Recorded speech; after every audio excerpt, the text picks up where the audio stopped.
জীবনের প্রতিটি পর্যায় কিন্তু আমাদের গুরুত্বপূর্ণ। কিন্তু ১৮ থেকে ২৫ বছর বয়স এমন একটা সময় যখন ভবিষ্যতের দিক কিন্তু নির্ধারণ হয় এই সময়টায়। এটা জীবনের প্রত্যেকটা মানুষেরই জীবনে খুব গুরুত্বপূর্ণ দিক। এটা কিন্তু নিঃশব্দে এই সময়টা গড়ে ওঠে। এই সময় নেওয়া সিদ্ধান্ত, গড়ে ওঠা অভ্যাস এবং আমাদের যে তৈরি হওয়া চিন্তাধারা পরবর্তী বহু বছরের জীবনকে কিন্তু প্রভাবিত করে। এই জীবনের শুরুর এই গুরুত্বপূর্ণ ৭ টা বছর সেটা গোটা ভবিষ্যৎটাকে নির্ধারণ করে। তাই এই সময়টাকে শুধু উপভোগ নয়, সচেতনভাবে বিনিয়োগ করা কিন্তু খুব প্রয়োজন আছে। এটা আমরা সবাই জানি, কিন্তু আমরা গুরুত্ব দিই না। কিন্তু এটার গুরুত্ব দেওয়া খুব দরকার। আজ আমরা জানবো ১৮ থেকে ২৫ বছরের মানুষদের জীবনে সবচাইতে বেশি গুরুত্ব দেওয়া উচিত এমন ৪ টি মৌলিক বিষয়। অনেক বিষয় আছে গুরুত্ব দেওয়ার, কিন্তু আমরা বেছে নিচ্ছি এখানে মূল যে ৪ টি বিষয়, সেই ৪ টি বিষয় কিন্তু আমাদের গুরুত্ব দেওয়া খুব দরকার। ১ম বিষয় হলো দক্ষতা ও শিক্ষা। এটা কি? এই বয়সেই অনেকে ভাবে যে একটা ডিগ্রি থাকলেই হলো, সব ঠিক হয়ে যাবে। কোনো একটা বিষয়ে আমরা ডিগ্রি অর্জন করে নেব তাহলে ঠিক হয়ে যাবে। কিন্তু বাস্তবতা হলো শুধু ডিগ্রি দিয়ে কিছু হবে না। ডিগ্রি অবশ্যই দরকার। দরকার হচ্ছে দক্ষতা। সেটাই হচ্ছে ভবিষ্যতের আসল শক্তি, স্কিল। এই সময় ৩ ধরনের দক্ষতা বা স্কিল এটাকে কিন্তু আমাদের শেখা বা জানা খুব দরকার এবং বিশেষভাবে গুরুত্ব দেওয়া দরকার। প্রথমত যে স্কিলটা দরকার সেটা হচ্ছে ব্যবহারিক দক্ষতা, প্র্যাকটিক্যাল স্কিল। সেটা কি? যোগাযোগ দক্ষতা, দলগত কাজ করা, সমস্যার সমাধান করা, সময় ব্যবস্থাপনা, এগুলো যেকোনো পেশায় কিন্তু অপরিহার্য। মানুষের সাথে মেলামেশা করা, আপনি সময়টাকে কিভাবে ম্যানেজমেন্ট করবেন, এগুলো কিন্তু খুব স্কিল দরকার। কিভাবে কথা বলতে হয়, কিভাবে মতামত প্রকাশ করতে হয়। আমি অনেক কিছু জানি, কিন্তু মতামত প্রকাশ করাটা একটা আর্ট। কিভাবে মতবিরোধ সামলাতে হয়। আমরা চলতে গেলে মতবিরোধ আসবেই, সেগুলোকে সামলানো, এগুলো হচ্ছে শেখা জীবন বদলে দিতে পারে। এই প্রত্যেকটা দক্ষতাই কিন্তু আমাদের ভবিষ্যৎ জীবনে চলতে খুব দরকার। ২ নম্বর হচ্ছে প্রযুক্তিগত দক্ষতা বা টেকনিক্যাল স্কিল। ডিজিটাল যুগে প্রযুক্তি থেকে কিন্তু দূরে থাকা মানেই হচ্ছে পিছিয়ে পড়া। কম্পিউটার, অনলাইন টুলস, নতুন যে সফটওয়্যার গুলো আসছে সেগুলো এবং বিভিন্ন তথ্য বিশ্লেষণ করার কাজ, এসব শেখা আমাদের কিন্তু ভবিষ্যতের সুযোগগুলোকে বাড়ায়। এইগুলোকে কিন্তু স্কিল থাকতে হবে, দক্ষতা থাকতে হবে। যে কোনো একটা বিষয়ে যেটাতে আপনার ইন্টারেস্ট আছে, সেই বিষয়ে কিন্তু স্কিল অর্জন করতে হবে। তো সেই স্কিলটা কিন্তু খুব মূল্যবান একটা স্কিল, যেটা আপনার দরকার শেখা। যেকোনো একটা বিষয়। স্কিলের বিকল্প হয় না। বহু অভিজ্ঞতায় একজন মানুষের কিন্তু স্কিল তৈরি হয়। আর এই স্কিলকে কিন্তু মূল্য দেওয়া হয়। মূল্য আপনি পাবেন কতটা, কি পাবেন সেটা পরের ব্যাপার। কিন্তু স্কিল হচ্ছে অর্জন করতে হবে, স্কিলের কোনো বিকল্প হয় না। ৩ নম্বর যেটা হচ্ছে শেখার অভ্যাস, লার্নিং মাইন্ডসেট। দুনিয়া দ্রুত বদলে যাচ্ছে এবং বদলাবে। যে মানুষ শিখতে পারে সে সব পরিস্থিতিকেই কিন্তু ঠিকমতো মোকাবিলা করতে পারে, তার মধ্যে টিকে থাকতে পারে। প্রতিদিন কিন্তু নতুন কিছু আমাদের শেখা দরকার। এই শেখার অভ্যাস কিন্তু গড়ে তুলুন। সেটা হতে পারে বিভিন্নভাবে পড়া বা স্টাডি করা, বিভিন্ন কোর্স করা, সেটা অনলাইন হতে পারে, অফলাইন হতে পারে এবং যারা অভিজ্ঞ মানুষ আছে তাদের কাছ থেকেও আমাদের কিন্তু শেখা আছে। শেখার কোনো বিকল্প হয় না। শেখার শেষ মানেই হচ্ছে তার মৃত্যু। যতদিন আমরা বাঁচবো ততদিন শিখবো, বিভিন্নভাবে শিখবো। মনে রাখবেন এই বয়সে শেখা প্রতিটি দক্ষতা কিন্তু আমাদের ভবিষ্যতের আত্মবিশ্বাসের ভিত্তি তৈরি হয়। সুতরাং এই বয়সে শেখার অভ্যাসটা আমাদের তৈরি করে রাখতে হবে। দ্বিতীয় বিষয় হচ্ছে মানসিক ও শারীরিক স্বাস্থ্য। স্বাস্থ্য ২ রকম আছে, মানসিক স্বাস্থ্য এবং শারীরিক স্বাস্থ্য। দুটোকেই ঠিক রাখতে হবে। অনেকেই সাফল্যের পেছনে দৌড়াতে গিয়ে নিজের শরীর আর মনকে কিন্তু অবহেলা করে ফেলেন। মনটাকেও গুরুত্ব দেন না, শরীরটাকেও গুরুত্ব দেন না। ফলে চূড়ান্ত জায়গায় পৌঁছে তার অসুস্থ শরীর, অস্থির মন, এগুলো কিন্তু সেই সাফল্যকে কিন্তু কোনো স্বীকৃতি দিতে পারে না। সেই সাফল্যটাকে এনজয় করতে পারে না। সেই সাফল্যটার কোনো মূল্য থাকে না। শারীরিক স্বাস্থ্যের জন্য কি দরকার? আমরা সবাই জানি। নিয়মিত ব্যায়াম করা দরকার। শরীরচর্চা যেগুলো আছে করা। ব্যায়াম, প্রাণায়াম ইত্যাদি নানা রকম। পর্যাপ্ত ঘুমটাও কিন্তু খুব দরকার। স্বাস্থ্যকর খাবার গ্রহণ করা সেটাও খুব দরকার। শরীরের যে নানা রকম সংকেত আসে, মানে কোনো জটিল কোনো রোগ লক্ষণ যদি দেখা দেয়, সেটাকে কিন্তু গুরুত্ব দিতে হবে। কারণ আমরা অনেক সময় গুরুত্ব দিই না, পরে সেটা একটা বিরাট একটা কঠিন অসুখে পরিণত হয়।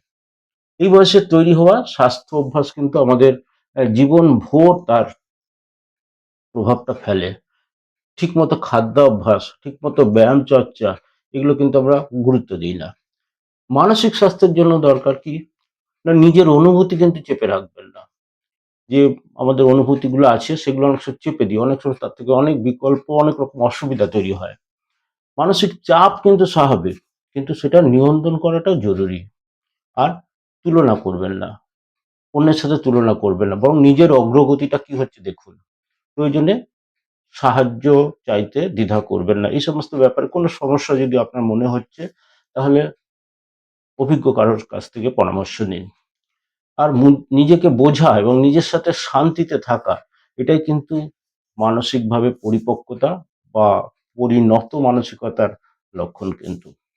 তৃতীয় যে বিষয়টা বলবো সেটা হচ্ছে আর্থিক সচেতনতা।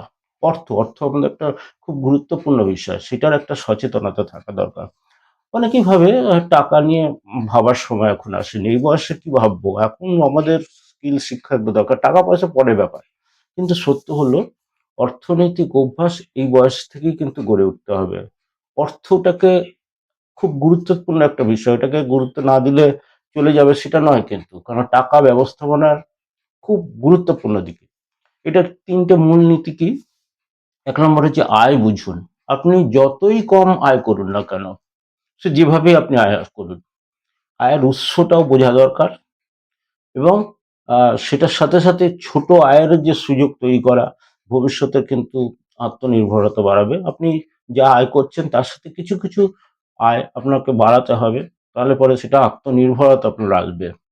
দ্বিতীয় হচ্ছে ব্যয় নিয়ন্ত্রণ করুন। অপ্রয়োজনীয় খরচ করবেন না। অপ্রয়োজনীয় খরচ কমানো মানে এই নয় যে আপনি সবকিছু বাদ দিয়ে দেবেন। এটা একটা সচেতনতা।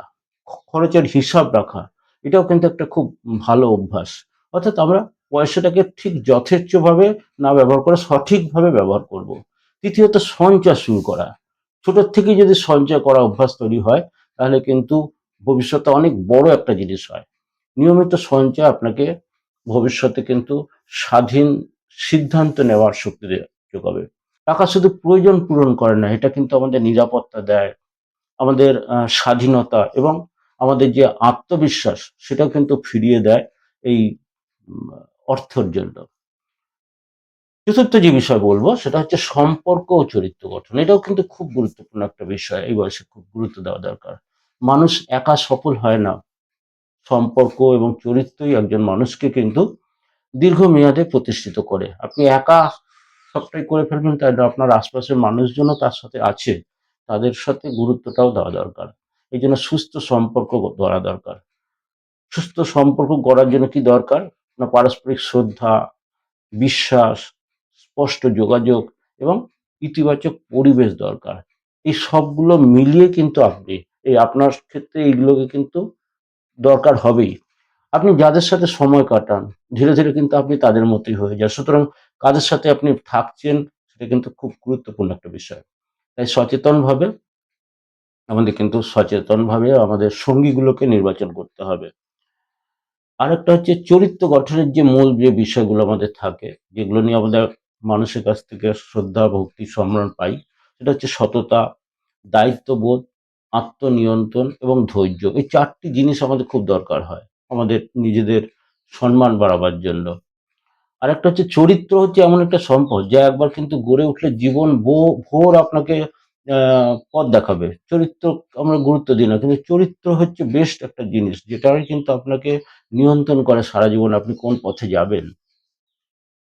এই ৪ টি বিষয় যেগুলো বললাম কেন এত গুরুত্বপূর্ণ জানেন? ১৮ থেকে ২৫ বছর বয়স এমন একটা সময় যখন মানুষ ১ম বারের মতো স্বাধীন চিন্তা, স্বাধীন সিদ্ধান্ত নেওয়া কিন্তু শুরু করে তারা।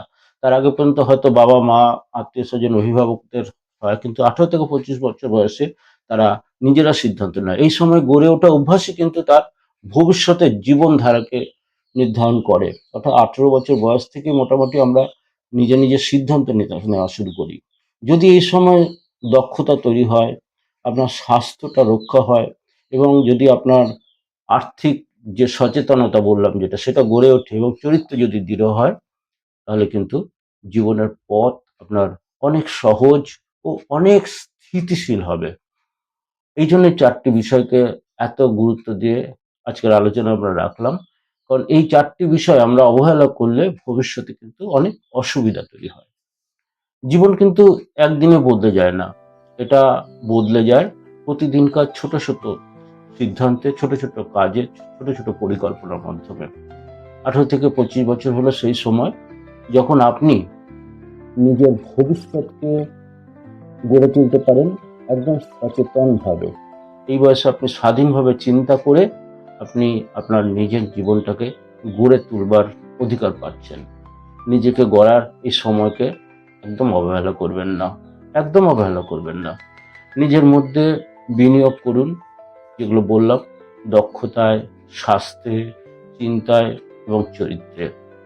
কারণ ভবিষ্যতের আপনি আর আজকের আপনার সিদ্ধান্তের উপরেই সবটা কিন্তু দাঁড়িয়ে থাকবে।